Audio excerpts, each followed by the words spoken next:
This week on Waterways, Dolphin Stranding's off of Marathon, Florida.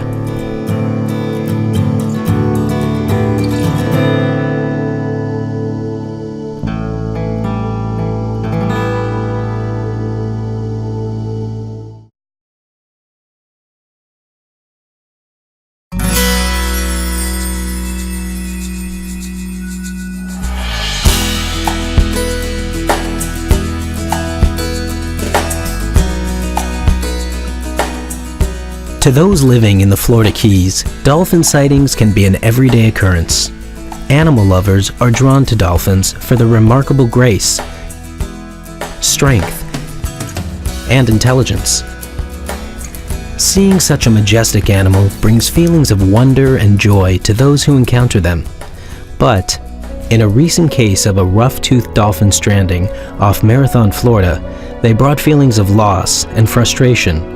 I have been here for about 24 hours now. I've come down from Key Largo. I'm part of Marine Mammal Conservancy. For several weeks in March 2005, scores of volunteers struggled in a life-saving effort of one of our greatest national treasures. We're very lucky to have a very short time in their lives, and we hope that we can do something to help them and that they don't survive just in spite of us. On an otherwise quiet spring day, a call was received from the Marine Mammal Stranding Network, because Florida has one of the highest number of strandings in the country. Protocols were already in place when the stranding occurred. The Marine Mammal Health and Stranding Network was created to orchestrate immediate responses to marine mammals in distress. This network has been evolving for the past 2 decades. This latest stranding would test the merit and abilities of the stranding network, while also serving as a learning tool. Each stranding is an opportunity to further our understanding and ability to care for these animals. I called the Chamber of Commerce to find out where this was and if they still needed volunteers. They said, volunteers with wetsuits or money or hot food or hot drinks. So I think they're getting everything they need. We've got the Marine Mammal Conservancy, the Marine Animal Rescue Society. We've got NOAA Fisheries. FWC has helped us out a lot, the Coast Guard. We have Florida Keys Marine Mammal Rescue Team. We also have consultants on the phone and veterinarians on the phone from Mote Marine Lab to Harbor Branch Oceanographic Institute to Hub SeaWorld. We've got folks up in headquarters for NOAA Fisheries. We've got local people here from Dolphins Plus and Dolphins Cove. We've got the Sheriff's Department helping us out. We've got a lot of news crews and a lot of community people just coming by to offer their help and offer food, offer towels.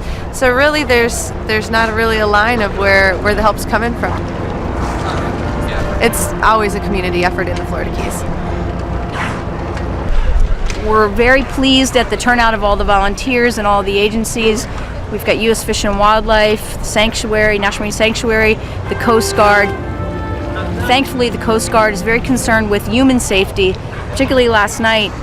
Many of us were in the water for hours, and many people were becoming hypothermic. And while we're concerned with the animals' welfare, they were concerned that people were becoming hypothermic and then they lose their good judgment because they're so cold they don't think they're cold anymore. And so we did have to come out of the water at that point and just be happy with the animals that we did bring in closer to shore.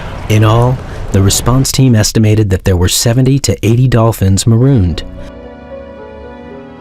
And with so many people working to bring the rough tooth to safety, there had to be someone to make sure these volunteers were not putting their own lives in danger. Within a half-mile from land, on a series of sandbars, in the middle of the night, the team of biologists, volunteers, and experienced handlers waited hours in the cold winter waters until the tide returned, allowing the dolphins to be transported to safety. When I first got here, they were hurting for volunteers. They needed a lot of people to help out, so they were changing people out a lot. It was nighttime, it was cold, so people could only spend a little bit of time in the water. Once they were able to get some more volunteers here later in the night, it became a little more smooth, better rotations. At that point, there was only about, I think, 6 dolphins in here, in this little bay. The rest were out on the bank, and about 11 were over on the next creek over. And when I got here this morning, there was a lot more volunteers, a lot more people to help out, could get people out of the water, didn't have to spend as much time in the water. And we've been keeping a close eye on everybody, making sure that they're not coming down with any hypothermia. And overall, it's been a great team effort with everyone from the Coast Guard, FWC, NOAA Fisheries, and all the volunteers that have come out to help. Challenged by time, temperature, tide, and the waning will of these animals to survive, it is vital to the efforts of the coordinators to have open lines of communication. Not so easy a task in such melee. Coordination quickly develops between team leaders, local facilities, law enforcement, and many agencies providing assistance to ensure a smooth operation. However, unforeseen circumstances are always looming.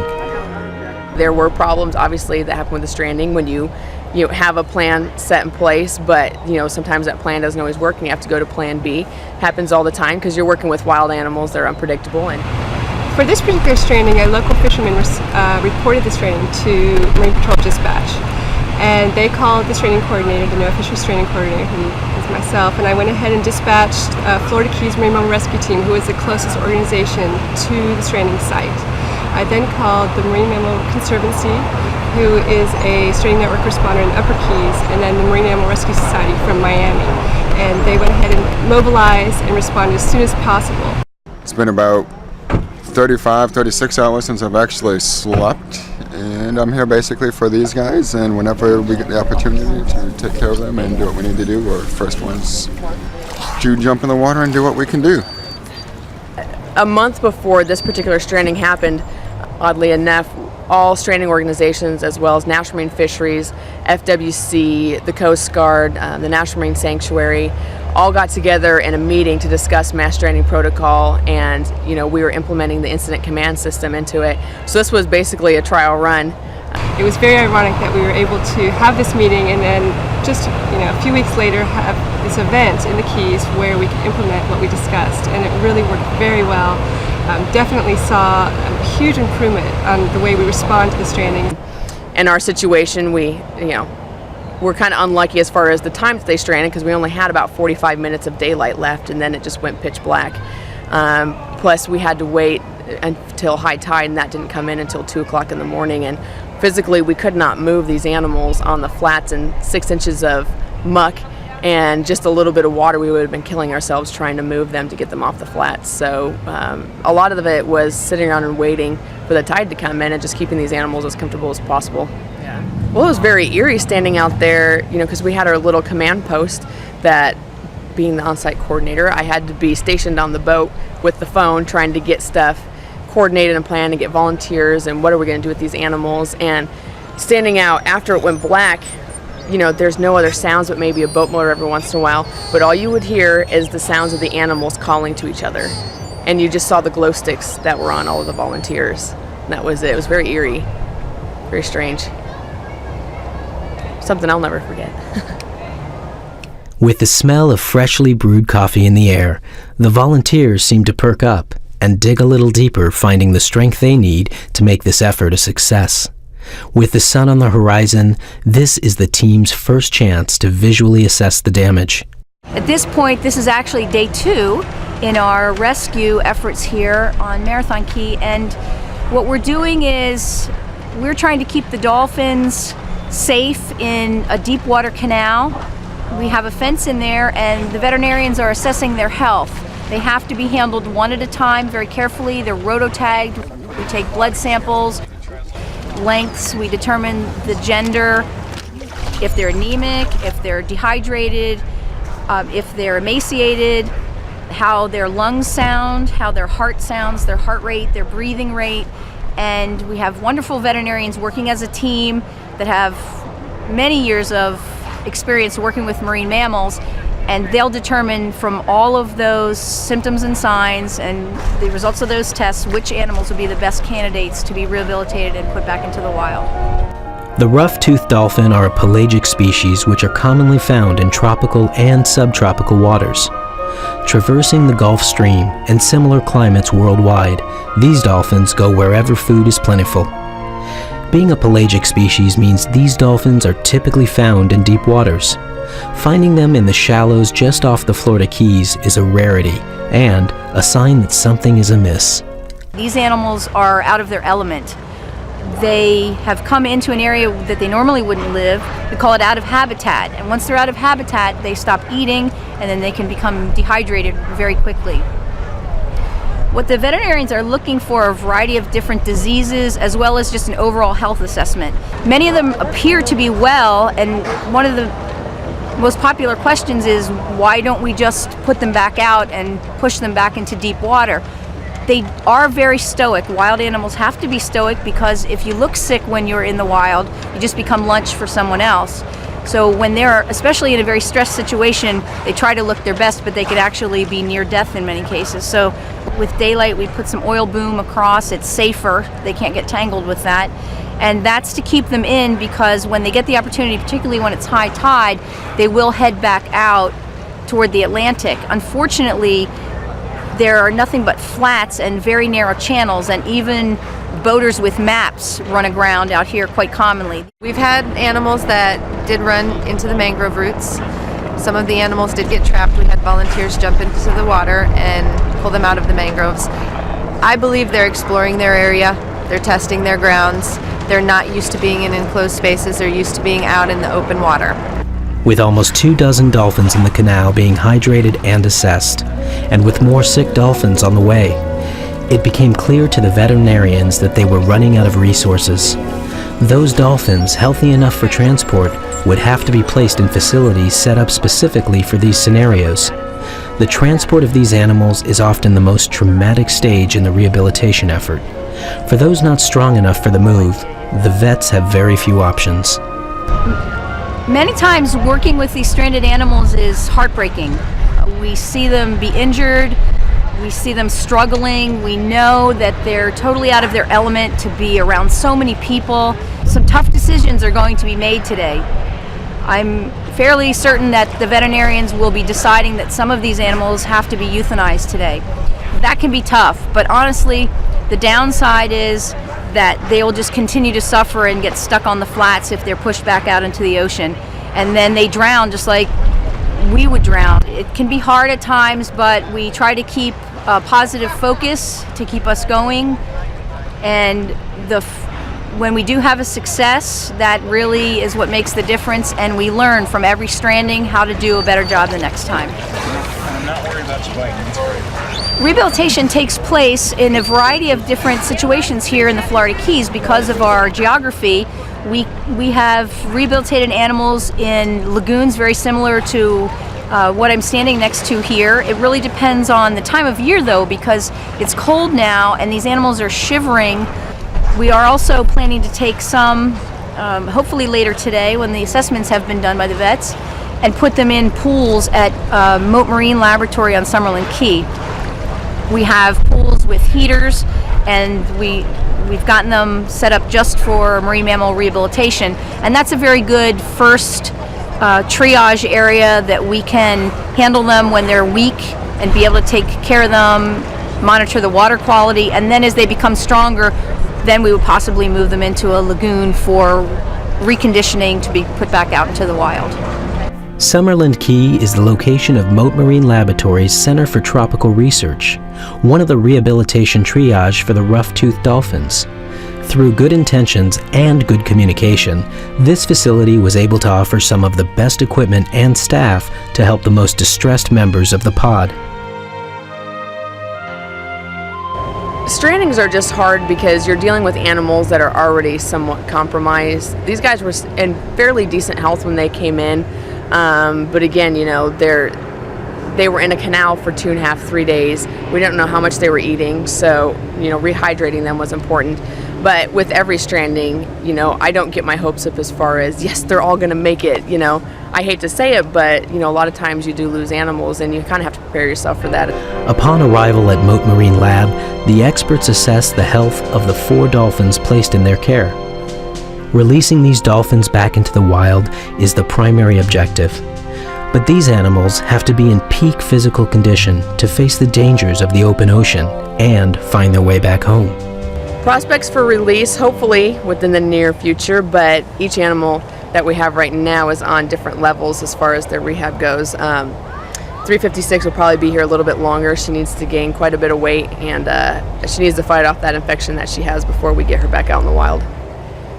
As far as coordinating release, we would like to release all 3 of our animals together. However, if we have one that is not doing as well as the other 2, we would probably release those 2 so that they don't backslide as far as their blood, getting another infection, getting depressed, going off their food, things like that. We want to get them back out there as soon as possible. So we would probably release those 2, and since Marine Mammal Conservancy in Key Largo still has several animals, we would see about taking one of those for our female, because this particular species does much better in rehab if they have a buddy with them. Although the team knows from past experience that a 100% save rate is nearly impossible, there still exists a pervading feeling of sadness with each death. However, each time these teams are assembled, there are milestones achieved that soften the blow. Each loss is a lesson, and with every stranding, the rescuers improve upon their skills. Each rehabilitation that you work with definitely has their milestones. The fact that none of these animals died after they stranded, and we got them all back to the canal alive. That was, we were all very pleased with that at that point. And then, it was sad that a few of them did die. We had to euthanize a few before we took any for rehab, but we got ours transported here safely, and that's always good news because transport is very iffy. And all 4 did really good on that. And then, of course, a couple days later, all 4 of them are able to support themselves and swimming on their own. Each stranding, no matter what, is a success, especially with these species that we don't see very often. Pretty much be anything other than a bottlenose dolphin.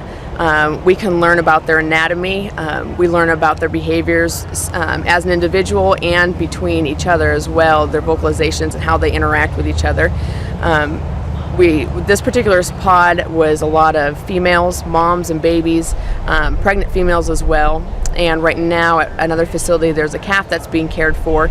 And so we can learn a lot about milk content as far as how much fat is in the milk for these animals, and protein and all those different kinds of things, so that in the future, if we do get a single stranding of a calf, we can better care for that animal. Collecting data on the stranded animals is not limited to those taken into rehabilitation. The deceased will serve medical students in their search for knowledge about rough-toothed dolphins and their reactions to environmental stressors. In fact, veterinarian students came from as far as Wisconsin to study the insides of the animals. The tissues that are collected to determine the disease processes that were present in the animal or evidence of trauma. There's also life history information that's collected for reproductive biology. The animal's age, that's collected from the tooth. What the animals are eating, which is the stomach contents. Well, for a mass stranding, or an individual stranding, sometimes there are different factors that when you start your investigation, along those lines that you start to investigate as to cause for the stranding. Sometimes the mortality of the animal is not necessarily related to the reason why the animal stranded in itself. Was it a disease process, or an infectious disease process? Human causes. Was there some kind of acoustic activity that caused the animals that either resulted in trauma or just changed their behavior, negatively impacted them, causing alteration to their behavior?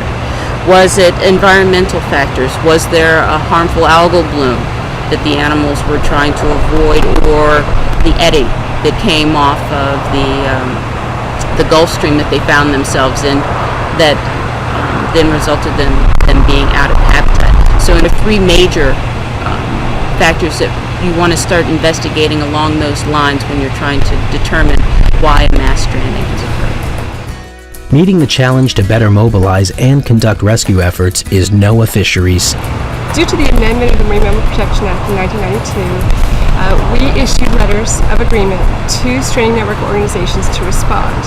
And according to what their letters say, they can either respond to dead strandings or both dead and live strandings, or actually conduct rehabilitation on animals as well.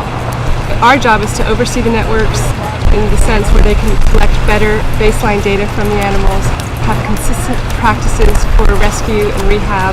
Part of this improving of the network was trying to implement the system to respond to mass stranding.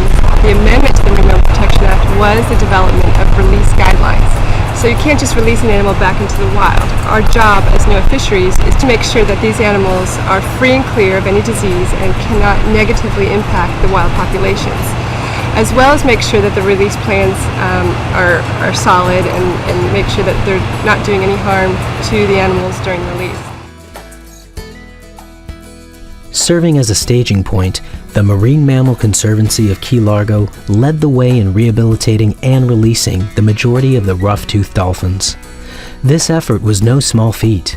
The dedication with time away from work and loved ones, and with little sleep, may seem unrewarding.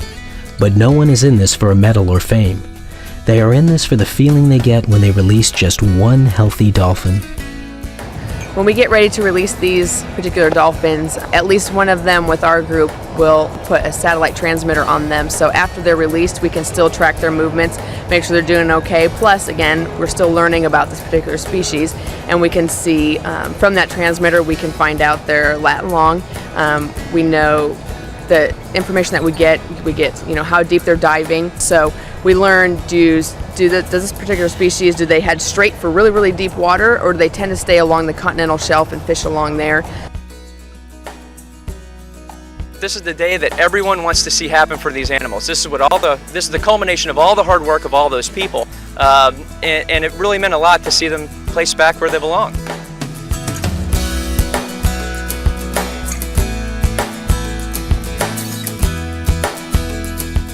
Some would say that the rescue was a once-in-a-lifetime opportunity. Something one can look back on and say, I was there. But to these veteran rehabilitators, it's just one more battle in the larger war. One that can be viewed as a victory, no matter what the outcome. This is the first stranding that I've dealt with down here in the Keys. I worked in Texas for 3.5 years, and I was absolutely floored at how much this community comes together and helps out. And even if they can't physically come help with the animals, they're donating equipment and supplies and calling and asking what they can do. Personally, I've been involved in the stranding network in the Florida Keys now for about 16 years. Once I looked into a whale's eye, and I actually realized there was an intelligent being. It actually took me up a little bit to think about it. Behind that eye, I don't for a minute think that they think we're trying to help them. They will learn to adapt around us in many cases. It's very moving to see that take place as they become less fearful of you, but then you have to be careful that you're not taming them because they are wild animals, and our utmost focus on this is to return them to the wild. I was raised in South Dakota, never saw the ocean, and now I get to work with these beautiful animals. And any person that has the opportunity to put their hand under a dolphin to help it stay at the surface to breathe when it's injured and struggling, and you can feel that heartbeat, you're hooked.